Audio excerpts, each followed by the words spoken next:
Thank you. Oh, it's live? Yeah.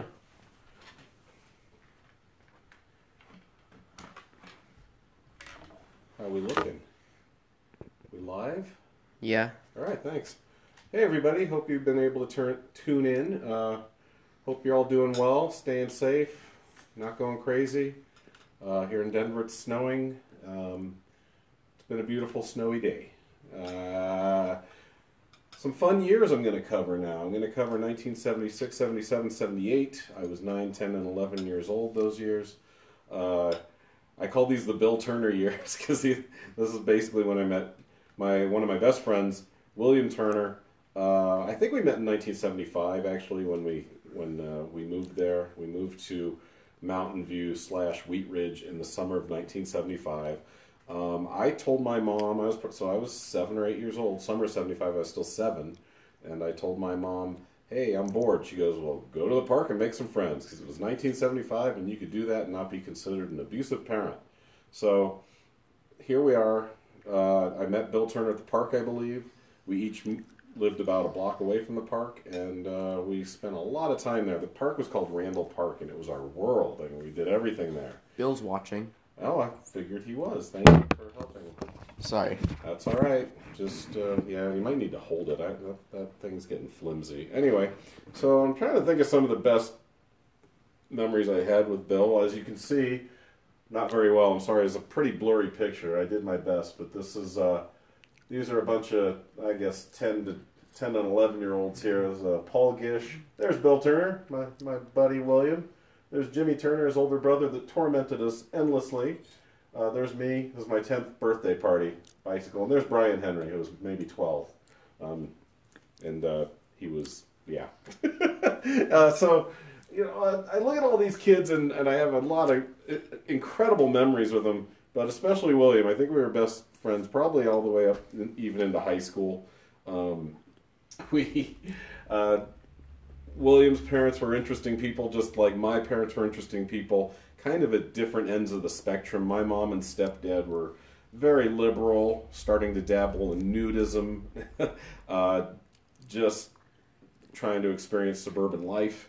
And William's parents were basically from Texas, and I would always escape to William's house because my mom in the late 70s, early 80s was getting pretty experimental with the cooking, dabbling in vegetarianism and veganism and all the horrific things that came with that era of cooking, like wheat germ, for example. Terrible things. And so I would always escape to William's house and eat as much as I could at William's house because they believed in meat. William's dad hunted. I think William and Jimmy hunted with William's dad. And I tried antelope there, elk, turkey balls, not balls of turkey meat, literal turkey testicles. Yep, that was cooking in the old iron skillet that Tipsy Turner was cooking in one time. Yeah, and William's mom, Tipsy, Thelma, was a wonderful woman. She helped raise me. She's like my second mom, and she is funny because she would love to not tell us what the food was until it was like halfway down our throat. Especially if it was testicular in nature. She did that with turkey balls. She did that to me and another kid named Jeff Foster with Rocky Mountain oysters. Oh, these taste great. And then right as you're about to, you know, you're like 14 or 15. So this is after I first got to know William. But this is like the early 80s. You're trying to be manly. And this woman gives you something. She's the best cook in the neighborhood. And you're eating it. And it's kind of chewy. Tastes really good. A little sinewy. Gets down to your throat. She's like, that's a Rocky Mountain oyster. Oh, thank you, Tipsy. Had a lot of interesting, oh man, all kinds of crazy stuff with these guys. William and Jimmy especially. Jimmy was crazy. Jimmy, we'll talk more about Jimmy in the high school years thing, I think, because I can tell you this about Jimmy. One time he did decide to, he found a pair of handcuffs in my stepdad's garage. Don't know why he had handcuffs. And decided he was going to handcuff himself to the fence in my backyard. And I think William was there for that. And I didn't know where the key was. Nobody knew where the key was. Ended up, my stepdad finally drove home and said, why is there a 12, 13-year-old chained to my handcuffed to my fence, and I go, he found the handcuffs in the garage and decided that was a good idea. And my stepdad Russ is like, well, I don't have the key to him. We actually had to call the police. He had to bring his key and unhandcuff Jimmy from the backyard fence. I do have a lot, like I said, a lot of great memories with William. We went streaking once. I don't know if you remember that. I know.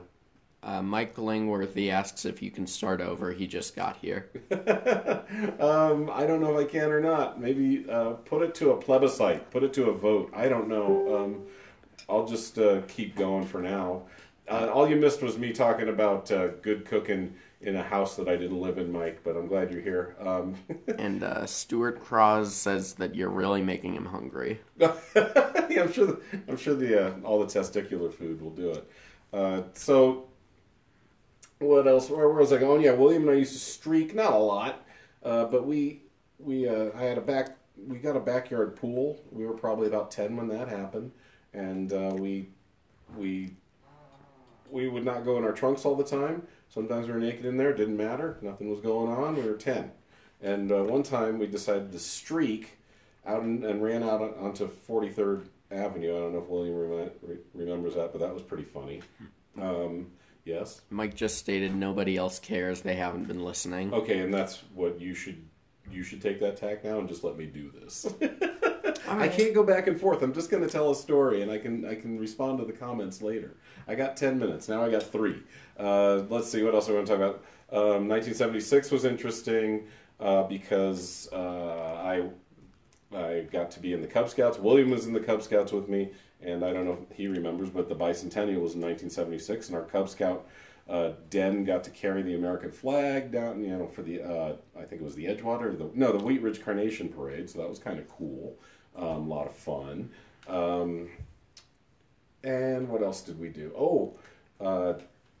This is just a personal highlight in my life. When I was 9 years old, I scored a hat trick, scored 3 goals in a soccer game, helped us win a game 4-2. That was a big deal for me personally.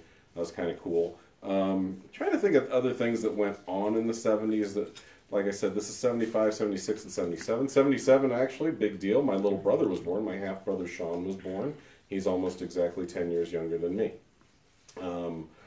What else went on in those years? Just a lot. It was a really carefree place. I just remember, so many great things and so many great kids, and just wasting our days in that park and on those streets, and all kinds of stupid things we do. We used to dumpster dive and look for the stuff that we found valuable. We roamed the alleys and the streets. We'd play tag, but we'd use the entire neighborhood to hide in. That was fun. We, like I said, played a ton of football, tons of soccer, baseball. Another thing about William Turner is he was, in my opinion, the kid that stuff happened to a lot. He seemed to be a magnet for baseballs to the head, horrible falls, all kinds of things like that just... I felt bad for him. I often, he would have to go run home hurt, and I felt bad because, man, I'm lucky that didn't happen to me. And so, but, we became great friends. Those were fun grades. Like I say, those are grades probably, I'm guessing, 3, 4, and 5. The Broncos were about to go to the Super Bowl. That was a big deal. They made stupid songs about it. Songs that permeated the radio in 1977 because the Broncos were finally good. Of course, they lost the Super Bowl when they went. Super Bowl 12, they lost. Happens. Like I said, and maybe I should have scripted this better. Maybe that's something we can talk more about when I'm done in 1 or 2 minutes. And maybe I should be more interactive. Logan's trying to help me. He's being my director. Maybe I should talk more with you guys. Maybe that's something we can talk about right after this is over. I'd also like to parlay this into a possible nightly thing I do, where I just give my opinions about stuff and tell jokes 10 minutes a night. Of course, for now though, all the way through the end of April, the plan is to do 1 chapter of my life, 3 years each, all the way till the end. 10 minutes each, 3 hours to encapsulate a life. That's actually not a lot of time when you think about it. But apparently I am running out of material. I was trying to think of some other things that went on back then. Oh, Mike said that your picture froze. Oh, okay. This happened another time. This happened 2 nights ago.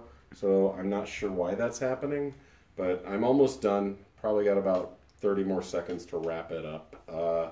I just Also, yes. Bill just screamed Orange Crush for no reason. No, that Orange Crush is what we called the Broncos in 1977. That was the defense. It was called the Orange Crush defense. So there's a little history lesson for you, Logan. Thanks, Dad. Yeah, I guess that's gonna do it. We're right around 10 minutes, Logan. Can you take a peek? Or what it says on there? Or it doesn't say. The phone is really Okay. like weirdly fragile. Yeah, we're good. I'm pretty much at 10 minutes. We're gonna talk a lot more about the Bill Turner years tomorrow night when we cover 78, 79, and 80, our sixth grade, middle school, junior high years, which were amazing, titillating, and terrifying all at the same time. Thank you guys all for watching. I can always take story prompts too, especially William. If you think of anything I didn't talk about tonight, I can try to talk about it tomorrow night. And yes. Also, Chris Hillman is in the chat. Yeah, Chris Hillman's here. Yeah, Chris Hillman's been watching almost every night. Cool. Maybe every night. So thank you, Chris. Thank you, Mike Langworthy. Thank you, Bill Turner. Thank you, Stuart Krause, and anyone else who showed up to watch this. I hope it wasn't boring. I hope you are all well. Peace, and I'll see you tomorrow night at 8:05 after the Howl for Chapter 5. Good night.